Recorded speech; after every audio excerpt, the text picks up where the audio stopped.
Защото щом са го посочили, въпреки че съм ги помолил да посочат другия, значи са знаели със сигурност, че е верен. Аз лично се оплетох. А ако самият отговор, който си посочил е верния, какво правим тогава? Това е най-добрият вариант. Тогава всички ще посочат него.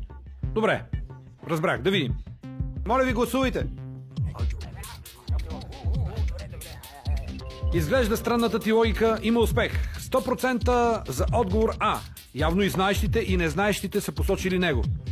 Или никой не е знаел отговора.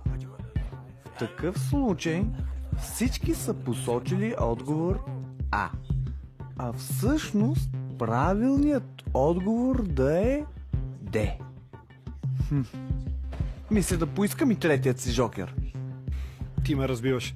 На кой да звънем? На моят много добър приятел Марио Техното. Окей, звъним на Марио Техното сега. Ало! Ало, Марио! Здравей, обаждаме се от любимото шоу на цяла България. Твоя приятел Онуфри ще ти зададе въпрос. По нашите правила 30 секунди започва да текат сега. Здрасти, Марио. Значи, как се казва планетата, на която живеем? А. Земята или Д. Николай? Чакай да проверя в гуглето. По-бързо!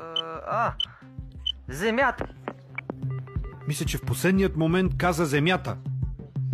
Освен, ако не е искал да каже, Земята не е правилният отговор.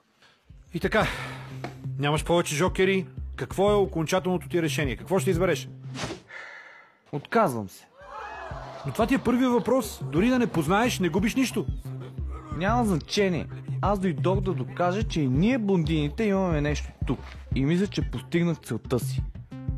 Ех, то с Онуфри, бе!